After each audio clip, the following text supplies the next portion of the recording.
Assalamualaikum warahmatullahi wabarakatuh. Bismillahirrahmanirrahim. Alhamdulillahi rabbil alamin. Wassalatu wassalamu ala ashrafil anbiya'i wal mursalin wa ala alihi wa sahbihi ajma'in. Subhanaka la ilma lana illa ma 'allamtana innaka antal alimul hakim. Wa tub 'alaina ya maulana innaka antat tawwabur rahim. Wa la hawla wa la quwwata illa billahil 'aliyyil 'azim.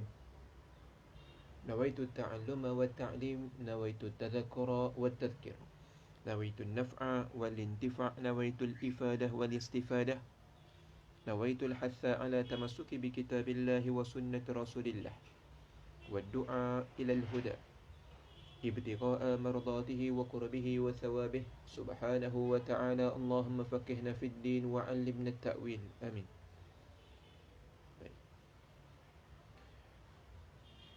Seterusnya kita sambung pengajian kita daripada pengajian minggu yang lalu pada bahasan sifat al-baqa. Maka selesai kita perbahasan sifat al-baqa, kemudian musannif rahimahullah ta'ala, ayah dia sekam, beliau masuk pada membicarakan sifat seterusnya, iaitu sifat mukhalafatuhu ta'ala lil hawadith. Baik. Qala al-musannifu rahimahullahu ta'ala wa nafa'ana bihi wa bi'ulumihi fid daraini amin. Bahasan sifat mukhalafatuhu ta'ala lil hawadith.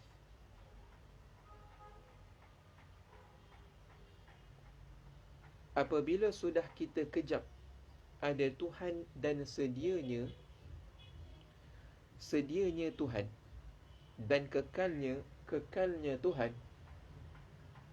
maka wajib juga di atas kita i'tiqad kata Tuhan kita dan sifat-sifatnya itu bukannya arad, yakni benda yang bangsa adanya dengan jalan.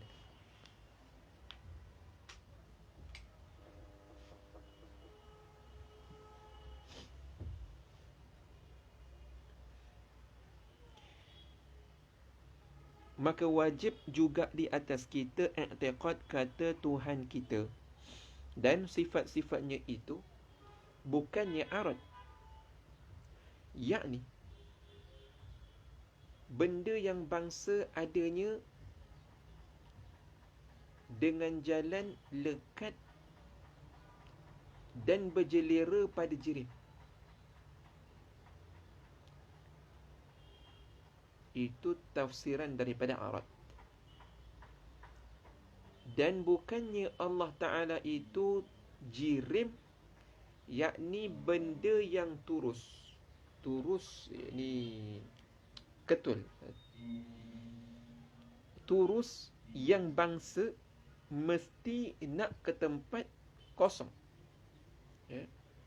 Jirim itu benda. Ketul yang bangsa mesti nak ke tempat kosong. Dia itu mesti ada, dan itu dia mesti berhajat kepada tempat kosong. Jikalau dia nak ada, maka dia berhajat kepada tempat. Itu jirim.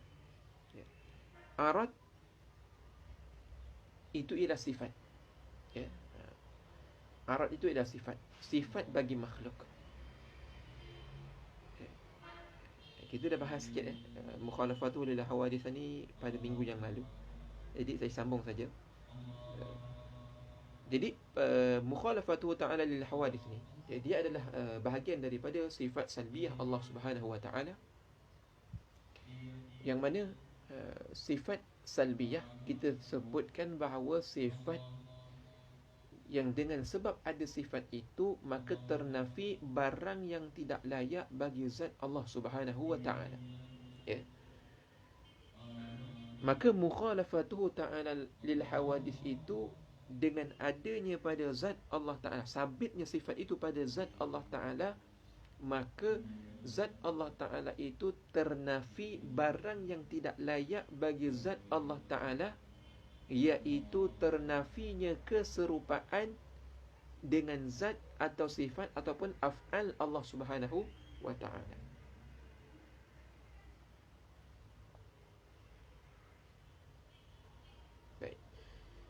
Kemudian kita katakan bahawa mukhalafatuhu ta'ala lil hawadith itu adalah ibarat daripada ternafi keserupaan Allah Ta'ala dengan makhluk ataupun akan makhluk dari sudut zat, sifat dan af'al. Zat, sifat dan juga af'al. Ternafi kesemua ini daripada Allah Ta'ala itu menyerupai akan makhluk. Baik. Kemudian ternafinya zat Allah Ta'ala itu menyerupai makhluk, iaitu ternafinya zat Allah Ta'ala itu dari sudut zat, iaitu zatnya bukan jirim. Satu. Yang kedua, saya tak ingat.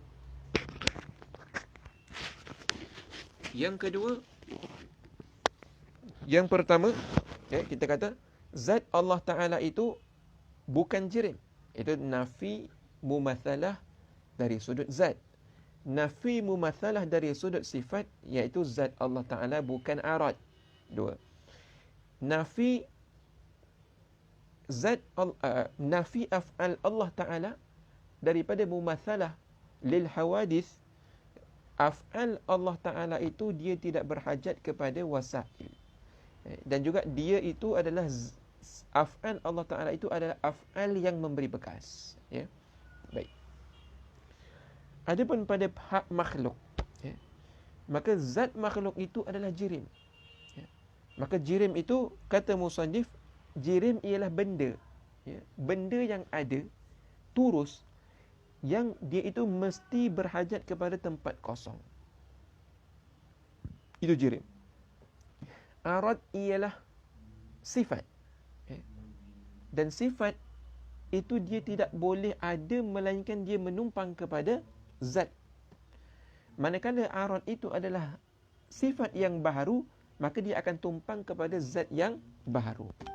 Manakala zat yang baharu itu berhajat kepada tempat, maka sifat yang baharu itu juga berhajat kepada tempat.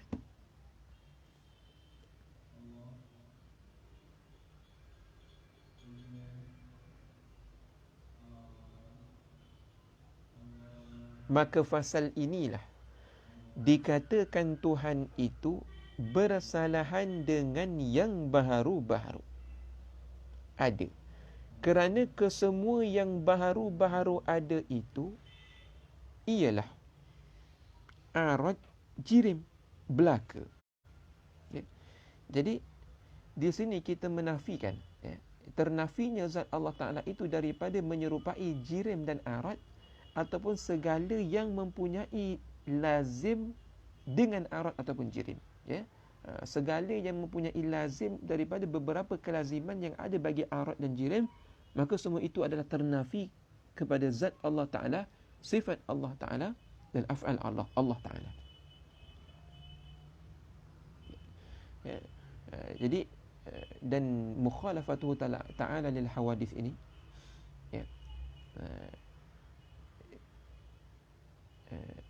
kita kata bahawa dia adalah sifat yang sabit pada zat Allah Ta'ala.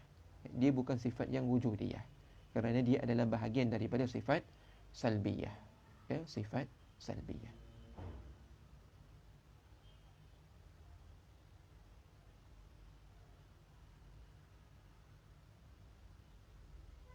Baik. Dan Tuhan kita bukan begitu sekali-kali, selama-lamanya, dengan tidak berhajat kepada gu dan adu. Maknanya Tuhan kita itu bukan arad dan bukan jirim. Sejak qadim dan baqa. Maknanya kekal selama-lamanya, seperti itulah zat Tuhan kita itu tidak menyerupai jirim dan arad sekali-kali. Lepas tu dia kata, dengan tidak berhajat kepada gu dan adu. Kata musannif di sini, bila kait dengan tidak berhajat kepada gu dan adu, maksudnya ternafinya zat Allah Ta'ala dan makhluk, ternafinya zat Allah Ta'ala dan sifat Allah Ta'ala itu daripada menyerupai jirim dan arad itu tidak terhenti kepada ada gu. Ada gu ni apa? Setanding ataupun benda yang dibandingkan dengan benda yang boleh dibandingkan. Itu gu. Jadi Allah Ta'ala, zat Allah, sifat Allah, dia itu bukan jirim dan bukan arad tanpa berhajat kepada adanya gu dia, iaitu adanya bandingan dia. Maknanya sebelum daripada ada makhluk, maka zat Allah Ta'ala itu telah sedia bahawa dia itu bukan jirim. Zat Allah, sifat Allah Ta'ala itu telah sedia bahawa dia itu bukan arad. Ya? Sama ada setelah adanya makhluk ataupun sebelum adanya makhluk. Ya. Itu. Dia tidak berhajat kepada gu dan adu. Walaupun mukhalafatuhu ta'ala lal hawadith itu digunakan dengan lafaz musyarakah bainal isnain, iaitu khalafa yukhalifu, mukhalafatan. Khalafa yukhalifu itu menunjukkan kepada adanya kita kata bersalahan yang datang daripada dua pihak. Allah bersalahan dengan makhluk dan makhluk bersalahan dengan Allah. Itu nama dia mukhalafah. Sekarang ni bagaimana kalau kita kekal di atas makna mukhalafah? Bagaimana sekiranya Allah pada waktu azali, ketika mana tidak adanya makhluk, maka adakah sifat mukhalafah ini sabit pada Allah Ta'ala, sedangkan makhluk belum ada? Jadi kita kata tetap sabit, kerana khalafa yukhalifu di sini tidak beramal, tidak beramal dengan faedahnya musyarakah bainal itsnain. Maknanya cuma disebut mukhalafah lil hawadith itu supaya mudah faham bagi orang-orang yang baru belajar, supaya lebih hampir kepada faham pada akal kita bahawa zat Allah Ta'ala itu menyalahi akan makhluk, dan makhluk tidak sama dengan zat Allah, zat makhluk dan sifat makhluk juga tidak sama kepada zat Allah dan sifat Allah Ta'ala. Bukanlah nak tunggu terhenti di atas adanya makhluk barulah zat Allah Ta'ala ternafi daripada jirim. Bukanlah nak terhenti kepada wujudnya sifat makhluk, iaitu arad, barulah sifat Allah Ta'ala itu ternafinya sifat Allah Ta'ala itu daripada arad. Maka tidak seperti itu. Baik. Dengan apa-apa, dengan apa-apa, hanya ulama adu itu ialah supaya tertarik pengertian kita. Bukan ianya Tuhan Allah Ta'ala arad dan bukannya jirim jua.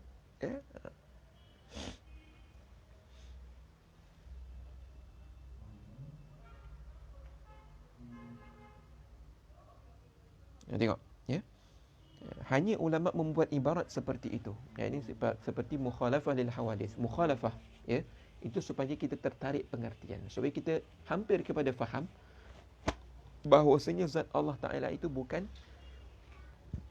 jirim sebagaimana zat makhluk.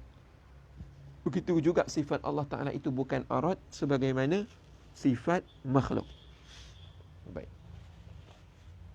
Dan bukannya jirim juga.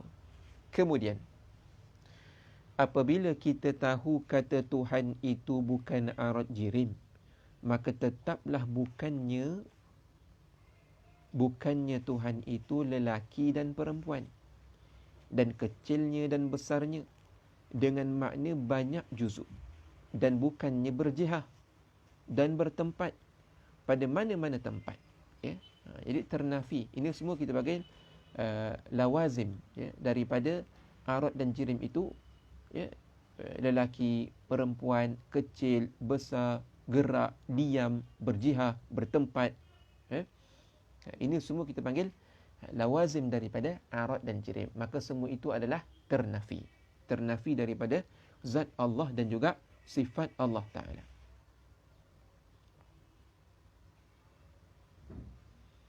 Dan bertempat pada mana-mana jihah dan sebagainya.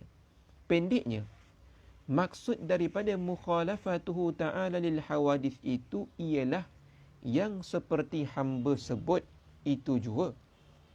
Yakni zat Allah Ta'ala itu bukan arad, bukan jirim, bukan arad. Dan lawannya menyamai, maka yang dipegangnya ialah Tuhan kita bersalahan dan tak menyamai dengan apa-apa pun. Maka itu yang dipegang. Yang diiktikadkan ialah yang pertama, kita mengisbatkan bahawa zat Allah, sifat Allah dan af'al Allah Ta'ala itu tidak menyerupai dengan zat, sifat dan af'al makhluk. Tidak menyerupai pada zat, iaitu zat Allah bukan jirim. Tidak menyerupai pada sifat, iaitu sifat Allah bukan arad. Tidak menyerupai pada af'al, iaitu af'al Allah Ta'ala itu adalah af'al yang memberi kesan, memberi bekas. Yang kedua, nafi. Nafi bahawasanya zat Allah Ta'ala itu ternafi. Nafi zat Allah Ta'ala itu menyerupai dengan makhluk. Tadi kita isbat zat Allah Ta'ala itu, Allah Ta'ala, zat, sifat dan af'al Allah Ta'ala itu tidak menyerupai makhluk. Nafi zat, sifat dan af'al Allah Ta'ala itu menyerupai makhluk. Jadi kita i'tiqad pada dua belah pihak. Maka yang dipegangnya ialah Tuhan kita bersalahan dan tak menyamai dengan apa-apa pun. Kerana firman Allah Ta'ala,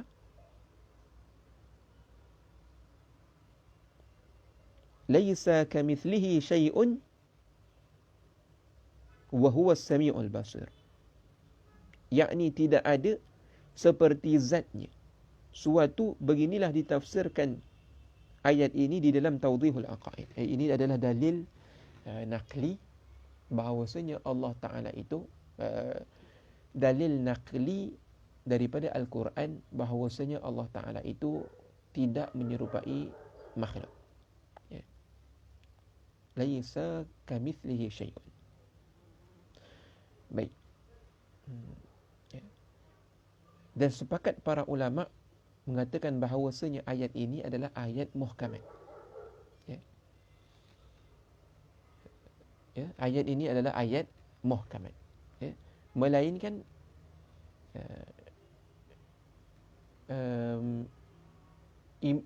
Syekh Ibn Taymiyah menafikan bahawasanya ijma' ulama mengatakan bahawasanya ayat ini adalah ayat muhkamat.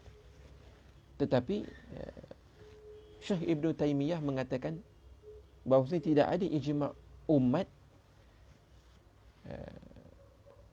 Allah Ta'ala itu tidak menyerupai dengan makhluk. Maknanya Allah menyerupai makhluk di sisi dia.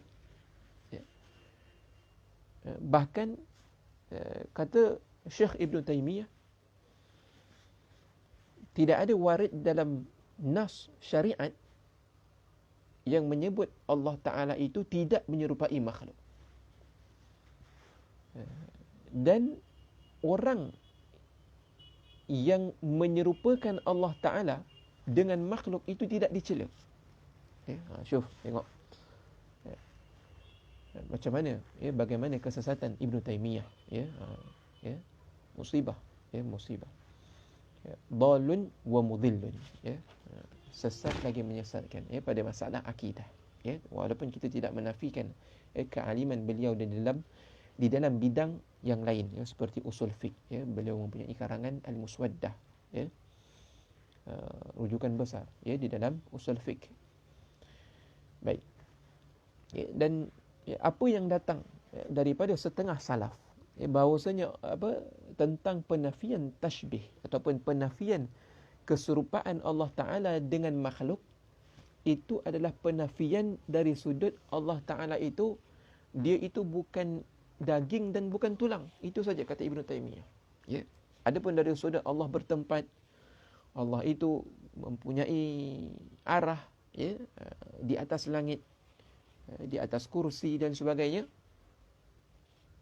maka itu tidak ada nas yang menafikan.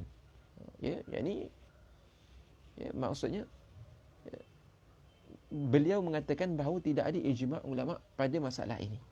Ya, sedangkan kita ahli sunnah wal jamaah, ya, telah berlaku ijma' ulama, maksudnya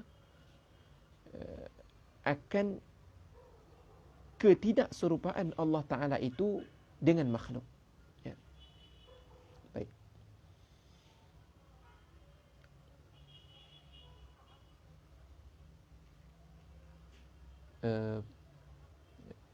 Di dalam ta'liq Syekh Sa'id Fudah, ya, beliau ada menyebut tentang golongan mujassimah, ya, yang mana mereka, ya, ketika mana mereka mengisbatkan sifat makhluk kepada sifat Allah Ta'ala ataupun zat makhluk itu menyerupai dengan zat Allah Ta'ala, ya, seperti mengqadarkan dengan qadar yang tertentu, ya, pada saiz Allah Ta'ala, dengan besarnya Allah Ta'ala ataupun dengan kecilnya Allah Ta'ala, ya, di sisi golongan-golongan mujassimah ataupun musyabbihah, mereka berpandangan bahawasanya Allah Ta'ala itu kharijul alam, ya, Allah Ta'ala itu berada di luar langit, di luar alam. Kenapa? Kerana kata mereka Allah Ta'ala itu besar, ya, dan besar daripada alam. Dan bagaimana Allah Ta'ala berada di dalam alam, ya.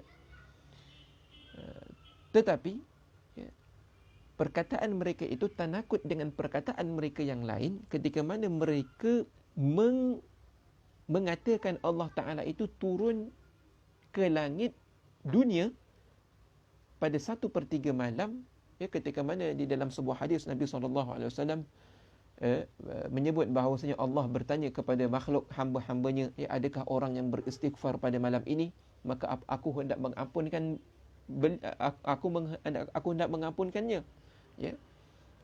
Ya, pada ayat itu menyebut bahawa Allah turun pada 1/3 malam, kata mereka, ya.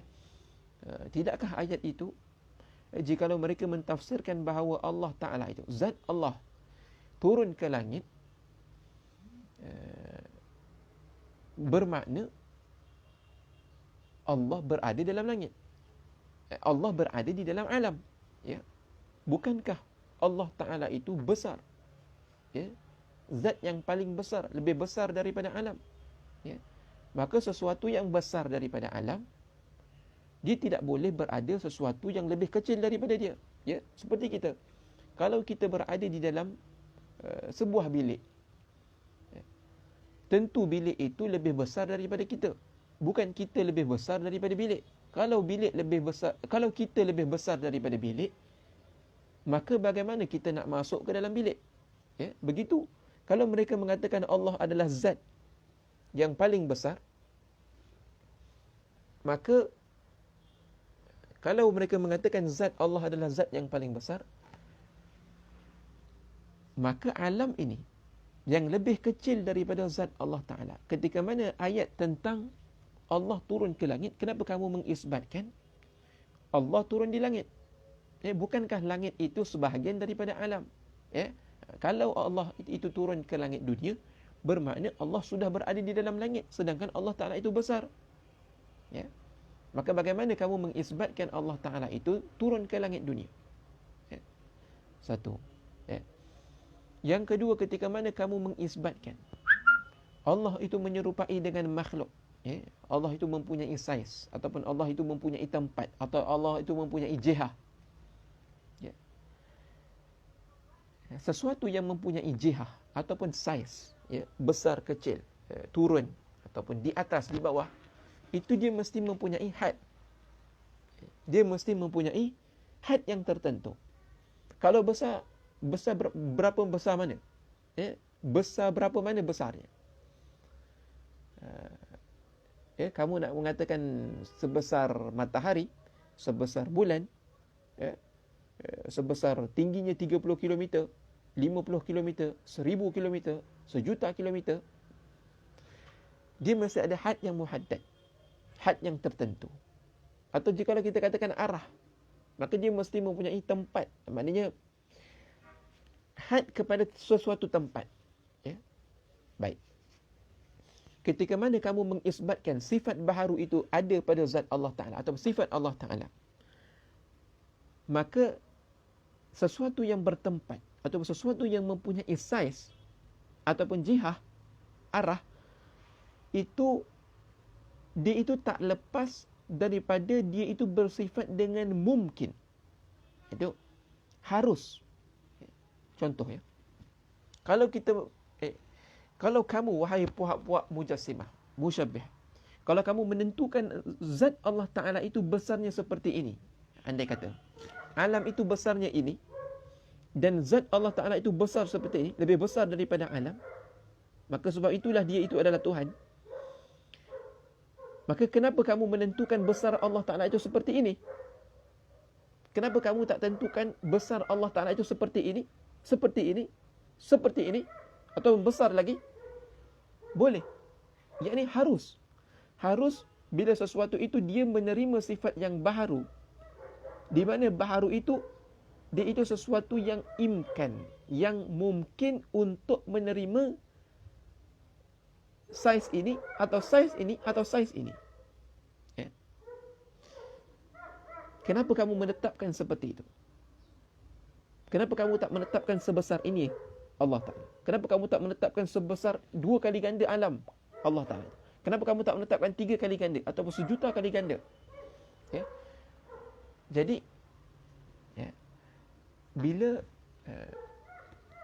bila kamu menentukan, meletakkan sifat Allah, zat Allah Ta'ala itu dengan zat yang baharu, ataupun meletakkan Allah Ta'ala itu kepada sifat yang baharu, bertempat misalnya, Allah di atas arash. Di atas arash maksudnya tinggi mana? Arash tu besar mana? Besar ni contohnya. Maka zat Allah Ta'ala tu besarnya besar arash, ataupun besar lebih sikit daripada arash, ataupun bagaimana lebarnya? Dia pasti ada had yang muhaddad. Dan bila meletakkan had yang tertentu, sedangkan dia itu harus untuk, contoh, kalau kamu meletakkan sebesar ini zat Allah Ta'ala, ataupun sebesar arash, ataupun lebih besar daripada arash 2 kali ganda, kenapa kamu menetapkan 2 kali ganda daripada arash? Kenapa tak menetapkan 3 kali ganda atau 4 kali ganda? Sekarang datangkan dalil kepada kita tentang apa yang kamu hadkan kepada Allah Ta'ala, sedangkan zat Allah Ta'ala, jikalau dia bersifat dengan sifat baharu, sedangkan baharu itu adalah mungkin, dan mungkin itu harus untuk menerima apa jua saiz, apa jua tempat, apa jua arah, maka pasti ada sesuatu, pasti ada dalil, pasti ada bukti yang menyebabkan kamu menetapkan seperti itu. Sekarang datangkan dalil. Jikalau kamu tidak mampu untuk mendatangkan dalil tentang apa yang kamu hadkan kepada zat dan sifat Allah Ta'ala yang baharu, maka kamu bercakap tanpa ada bukti, tanpa ada dalil, maka perkataan kamu itu kosong. Perkataan kamu itu kosong. Subhanallah.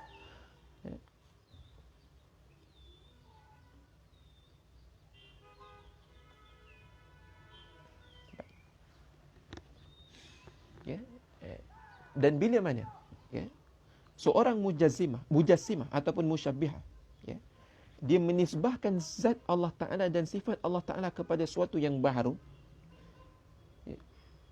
maka secara automatik setiap yang baharu itu pasti mungkin. Ini akli, dia ada luzum akli di situ. Setiap yang baharu pasti mungkin. Lepas tu golongan-golongan mujassimah seperti Syekh Ibn Taymiyah, ketika mana mengisbatkan zat Allah Ta'ala itu dengan baharu, dengan sifat-sifat yang baharu.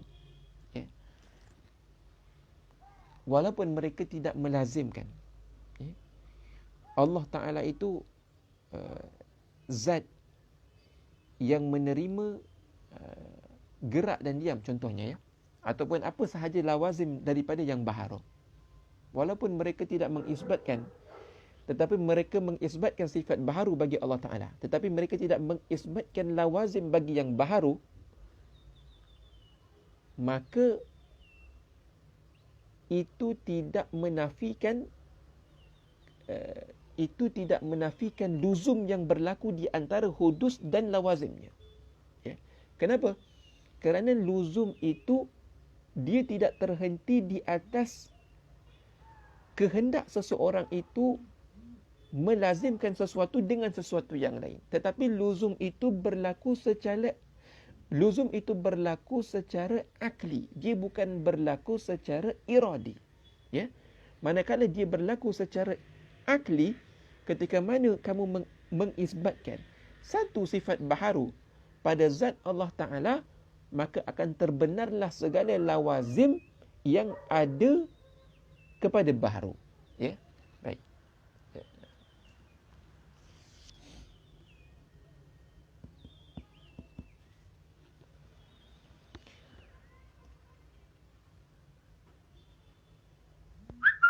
Yakni tidak ada sepertinya. Dah. Baik. Qala al-musannif rahimahullah ta'ala. Percaman kata bersalahan dan tak menyamai, itu ialah kita fikir. Kalau menyamai dengan makhluk, kalau Tuhan itu menyamai dengan makhluk, tentu dia makhluk juga.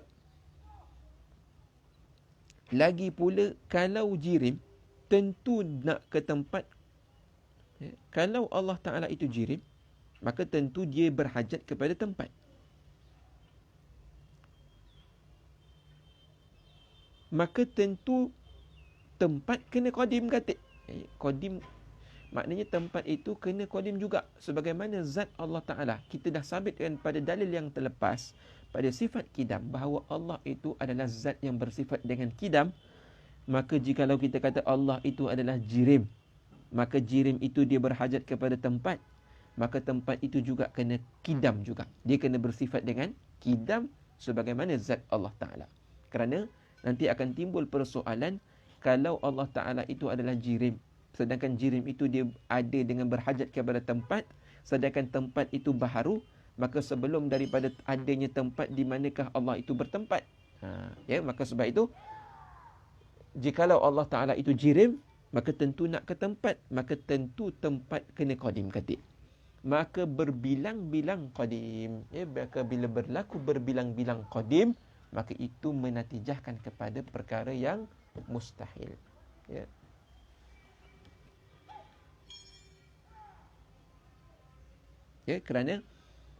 Kerana kita dah bahas dalam pembuktian dalil daur dan juga tasalsul, qadim itu dia pasti satu.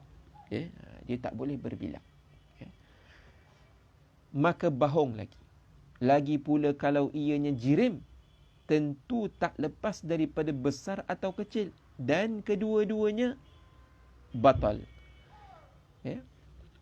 Itu dia, kalau kita kata Allah Ta'ala itu jirim, maka dia tak lepas daripada dia mempunyai saiz. Sama ada Allah Ta'ala itu bertempat ataupun Allah itu mempunyai saiz, maka kedua-duanya batil. Dan jika arat, maka tentu adanya pada jirim. Kalau Allah Ta'ala itu sifatnya arat, maka tentu adanya arat itu dia pada jirim. Kerana sifat yang baharu, arat itu sifat yang baharu. Sifat yang baharu dia tidak akan ada melainkan kepada zat yang baharu, iaitu jirim. Maka sebab itu, dan jika arat, maka tentu adanya pada jirim. Jadi mungkin ada orang akan, apa kita kata, akan buat ihtimal ataupun takdir. Mungkin sifat Allah Ta'ala itu arat, tapi zatnya itu bukan jirim. Tak boleh. Kenapa? Kerana sifat yang baharu dia tidak ada kepada zat yang qadim. Ya. Dia lazim tu. Ya. Sifat yang baharu dia bertempat, dia menumpang kepada zat yang baharu. Ya. Baik. Itu daruri, ya. Itu daruri. Ya. Secara darurah, setiap yang baharu dia akan bertempat kepada kepada zat yang baharu. Ya. Kerana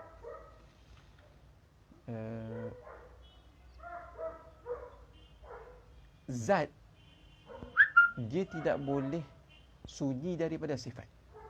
Dia tidak boleh sunyi daripada sifat. Ya. Manakala dia tidak boleh sunyi daripada sifat, ya. Contoh, ya, zat Allah Ta'ala itu zat yang qadim. Ya. Maka zat yang qadim dia pasti mempunyai sifat. Dan sifat itu adalah sifat yang qadim juga. Maka sebab itu zat sifat yang qadim dia tidak akan ada melainkan kepada zat yang qadim. Sifat yang baharu dia tidak akan ada melainkan kepada zat yang baharu.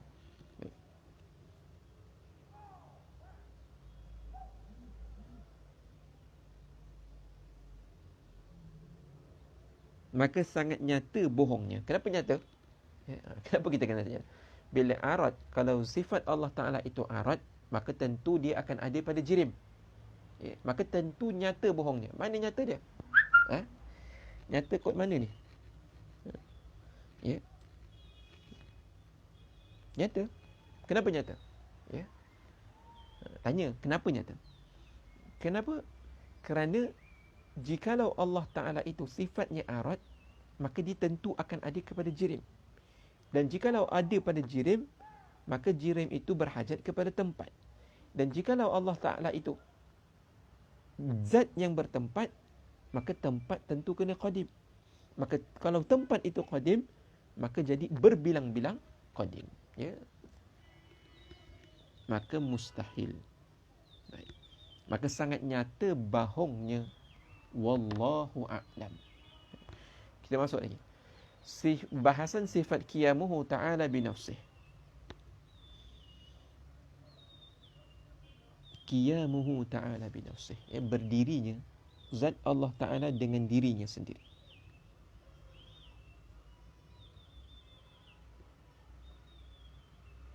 Berdirinya Allah Ta'ala dengan dirinya sendiri.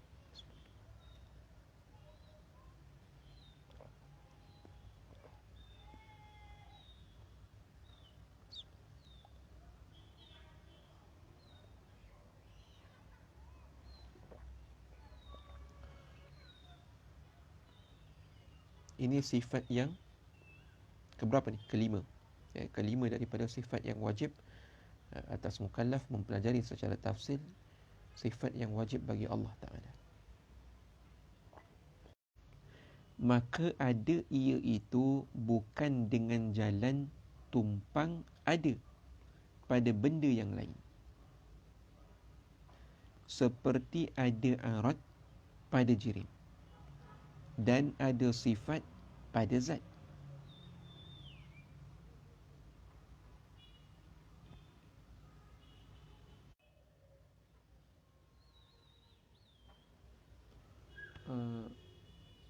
Baik.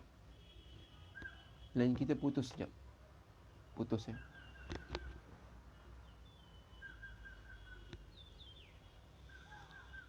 Baik, kita masuk kepada perbahasan seterusnya, iaitu qiyamuhu binafsih. Ya.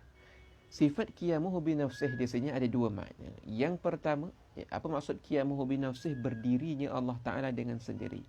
Maka berdirinya Allah Ta'ala dengan sendiri itu ada dua makna. Yang pertama, Allah Ta'ala ada dengan jalan tumpang, bukan dengan jalan tumpang ada pada benda yang lain. Satu. Yang kedua, ada Allah Ta'ala itu bukan dengan ada yang mengadakan dia. Dua. Itu dua makna bagi qiyamuhu ta'ala binafsih.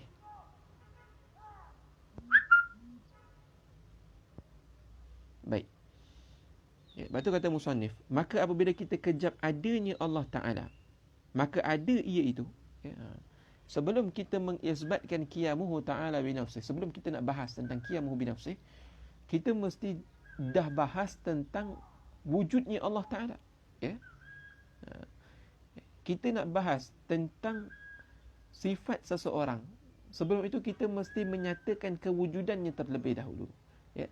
Kalau seseorang itu tak wujud, maka tak perlu dibahaskan sifat dia.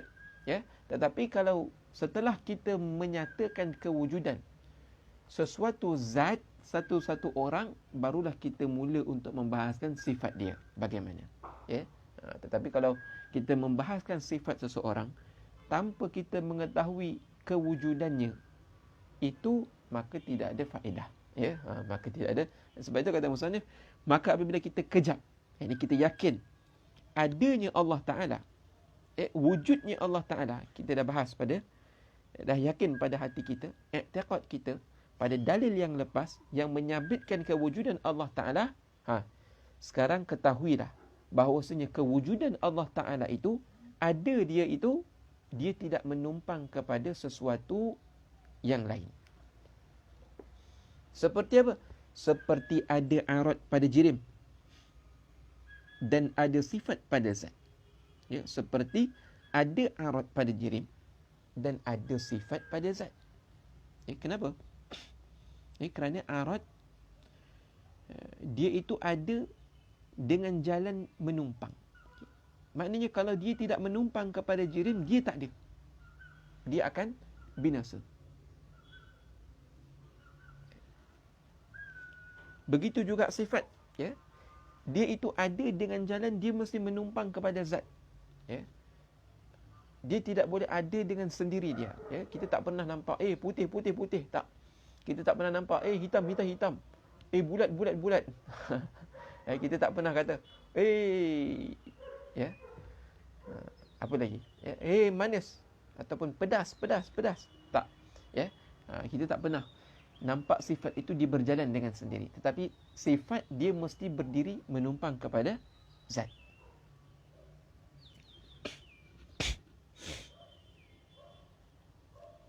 Dan bukan juga adanya Allah Ta'ala dengan sebab ada yang mengadakan dia. Ini makna yang kedua. Makna kedua daripada qiyamuhu binafsih, Allah Ta'ala itu dia ada, bukan Allah Ta'ala dengan cara-cara dia.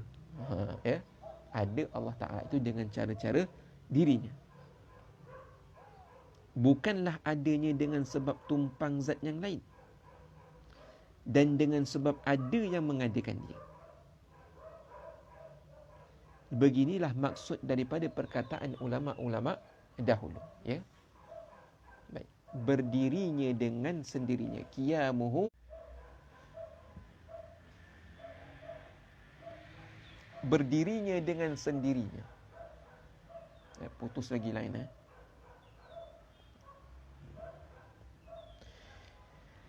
Berdirinya dengan sendirinya. Dan benda yang bangsa ada dengan jalan tumpang zat itu dinamakan dia benda yang berhajat kepada zat.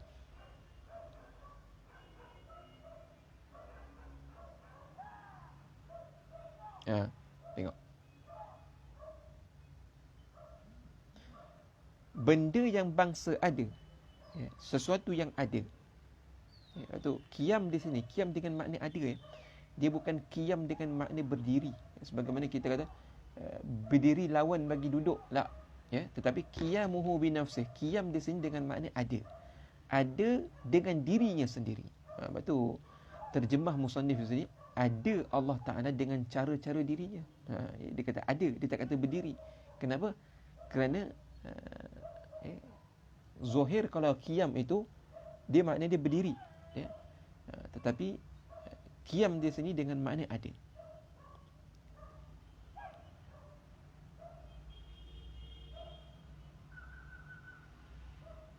Jadi benda, sesuatu yang bangsa ada, dengan jalan dia tumpang kepada zat, ya, maknanya dia tidak boleh ada dengan sendiri dia, tetapi dia ada itu dengan cara dia tumpang kepada zat, maka itu dinamakan dia itu berhajat kepada zat. Ya, perkara itu adalah dia berhajat kepada zat. Ya, kita kata muftakirun ila ghairihi, ya, ataupun muftakirun ilal mahal. Tetapi dalam sifat Allah Ta'ala, kita tidak boleh mengatakan, ini adab ya.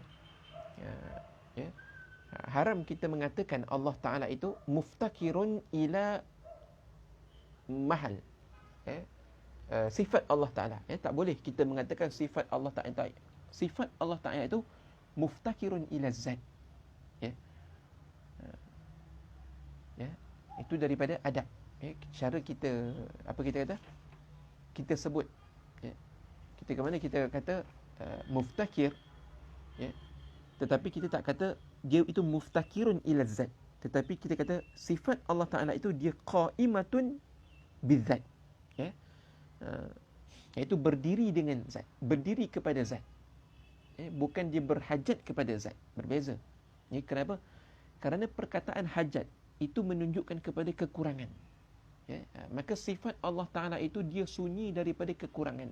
Dia suci daripada kekurangan. Maka tak boleh kita menisbahkan sifat Allah Ta'ala itu berhajat kepada zat. Tetapi kita sifat Allah Ta'ala itu berdiri kepada zat.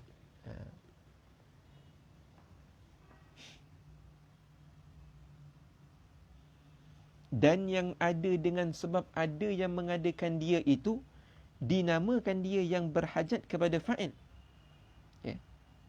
Tadi yang pertama, makna yang pertama. Makna yang kedua, makna yang pertama kita kata benda yang ada dengan jalan tumpang kepada zat itu, nama dia benda yang berhajat kepada zat, muftakirun ilal mahal ataupun ilal zat. Yang kedua, benda, sesuatu benda yang ada dengan sebab ada yang mengadakan dia. Ada dengan sebab ada yang mengadakan dia, itu adalah zat Allah Ta'ala. Kita kata itulah murad di sini, mukhalafatuhu ta'ala lil hawadith, iaitu ghaniyun 'anil mukhassis wal mahal. Dia itu terkaya daripada yang mengadakan dia dan terkaya daripada berhajat kepada menumpang kepada suatu yang lain, maka zat Allah Ta'ala. Yang kedua ialah sesuatu yang dia tidak berhajat kepada yang mengadakan dia, tetapi dia itu berdiri kepada zat. Apa dia? Iaitu sifat Allah Ta'ala. Yang ketiga, sesuatu itu dia itu berhajat kepada mukhassis, tetapi dia itu tidak muftakir kepada mahal. Dia itu tidak berhajat kepada suatu yang lain. Apa dia? Iaitu zat makhluk. Yang keempat ialah sesuatu yang berhajat kepada mukhassis yang mengadakan dia dan juga berhajat kepada mahal, berhajat kepada zat. Apa dia? Iaitu arad ataupun sifat makhluk. Itulah pembahagian yang empat daripada makna qiyamuhu ta'ala binafsih. Baik.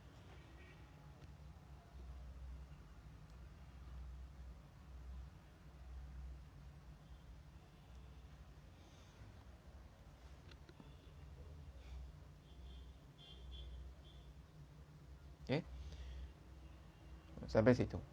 Baik.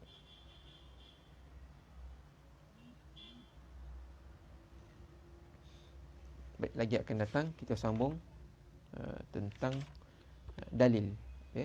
Dalil Allah Ta'ala itu dia bersifat dengan qiyamuhu ta'ala binafsih. Dalil akli bagi Allah Ta'ala itu bersifat dengan qiyamuhu ta'ala binafsih.